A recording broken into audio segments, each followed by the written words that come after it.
ఆయన వస్తుంటారు. ఇంక అందరూ ఒకరి తర్వాత ఒకరు వస్తూనే ఉంటారనమాట. సో, ఈ క్యారెక్టర్ ఆర్టిస్ట్‌లకి మాత్రమే మనీ స్పెండ్ చేసినట్టు అనిపించింది. ఎందుకంటే అంతమంది ఎక్కువ క్యారెక్టర్ ఆర్టిస్ట్‌లు కొన్ని ఫైట్ సీన్స్‌లోని హీరోకి ఒక దగ్గర దెబ్బ తగిలిద్ది, ఒకసారి దెబ్బ తగలదు. మళ్ళీ ఇంకోటేంటంటే హీరోకి ఆల్మోస్ట్ ఇక్కడ చెస్ట్ దగ్గర గుండెల దగ్గరలో గన్ షాట్ తగులుద్ది. అయినా సరే లెగిసిపోతాడు. యాక్చువల్లీ హీరో క్యారెక్టరే సరిగ్గా రాయలేదు. దానిలో ఇలాంటియన్నీ చేస్తే ఇంకా కామెడీగా అనిపించింది.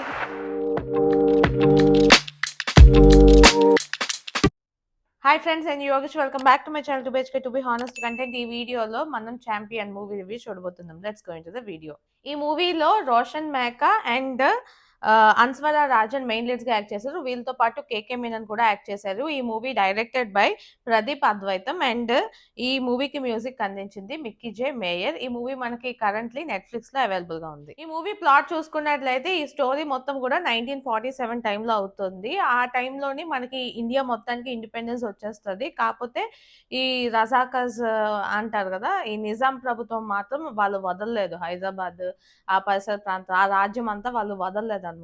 వాళ్ళు ఇంకా వాళ్ళ కిందే వాళ్ళ అండర్‌లోనే పెట్టుకోవాలని చూసారు. అలాంటిది ఒక చిన్న విలేజ్ ఉంటుంది. ఆ విలేజ్ ఏమో మేము ఇండియాలోనే కలిసిపోవాలనుకుంటున్నాం అని చెప్పి వాళ్ళు రివల్యూషన్ స్టార్ట్ చేస్తారనమాట. అంటే ఫైటింగ్ స్టార్ట్ చేస్తారు.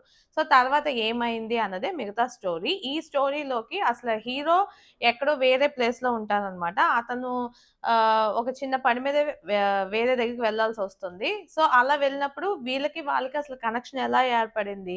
ఈ ఉద్యమంలో హీరోకి ఎటువంటి ప్లే ఉంది? ఐ మీన్ ఎటువంటి రోల్ ఉంది అన్నదే మనకి మిగతా స్టోరీ.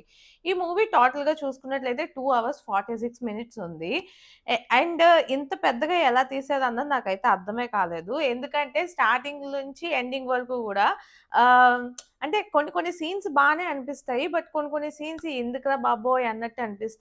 మెయిన్‌గా ఈ మూవీకి ఫస్ట్ నెగెటివ్ అంటే లాగ్ అనే చెప్పొచ్చు. ఎందుకంటే అంత లెంతీగా ఉంటుంది.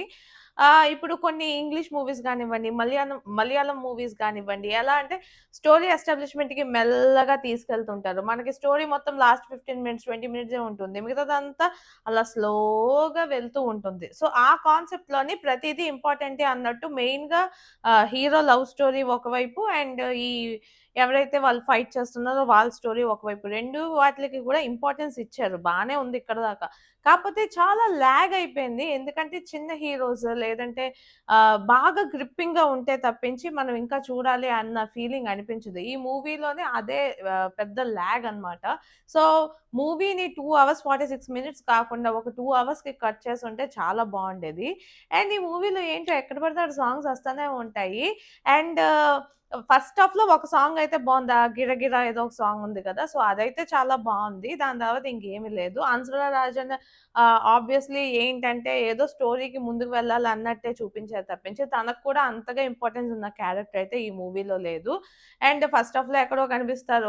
ఒక 2, 3 సీన్స్‌లో కనిపిస్తారు. అంటే తర్వాత ఇంకేముండదు. అండ్ మెయిన్‌గా పెర్ఫార్మన్సెస్ గురించి చూసినట్లయితే హీరో పెర్ఫార్మన్సే చాలా యావరేజ్‌గా అనిపించింది. కొన్ని ప్లేసెస్‌లో అసల ఎక్స్‌ప్రెషన్స్ లేవు. ఏదో చేస్తున్నారు అన్నట్టు చేస్తున్నారు. అండ్ దానివల్ల ఆ ఇంపాక్ట్ అన్నది చాలా వరకు పడిపోయింది. ఇతని కన్నా ఈ మిగతా కాస్ట్ అని చెప్పాను కదా! వార్ చేస్తున్నప్పుడు కాస్ట్ ఉంటుందని చెప్పి. ఆ కాస్ట్ చాలా యాక్ట్ చేశారనిపించింది కొన్ని కొన్ని సీన్స్‌లో.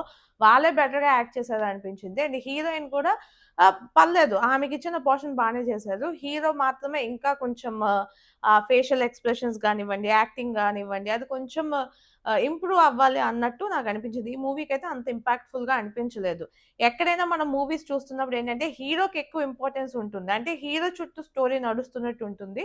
బట్ ఈ సినిమాలో హీరోయే సెకండరీ లాగా అనిపిస్తారు. ఎందుకంటే మూవీ మొత్తం ఆ విలేజ్ చుట్టూవే జరుగుతది. ఆ విలేజ్‌లో ఉన్న వాళ్ళెలా రివల్యూషన్ చేశారు. ఇదంతా కూడా వాళ్ళ చుట్టూవే తిరుగుతుంది. అట్‌లీస్ట్ క్లైమాక్స్‌లో అయినా పోనీ హీరోకేమైనా ఉంటదా? పోనీ హీరో ఏమైనా చేసాడా అని చూపిస్తారా అంటే అది కూడా ఏముండదు.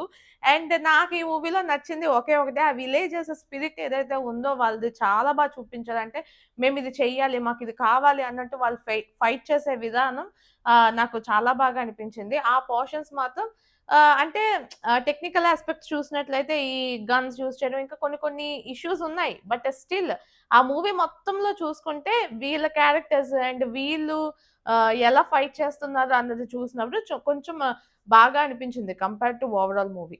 ఈ మూవీలో మెయిన్ యాక్టర్స్ తక్కువనా, ఇంకా సపోర్టింగ్ క్యారెక్టర్స్ ఎక్కువ ఉన్నాయి. ఎంతమంది అంటే ఓపెనింగ్ షాట్‌లోనే మనకి కోవై సల్లా కానివ్వండి, వెన్నెల కిషోర్ కానివ్వండి, అండ్ అలాగే 'కేకే మీనన్' కూడా ఒక 3 సీన్సే ఉంటాయి. ఆయనే కింగ్ అని చూపిస్తారు. బట్ 3 సీన్సే ఉంటాయి. అలానే ఇంకా different Tamil actors and different Hindi actors ఇంకా ఉంటారనమాట ఇంక మూవీలో.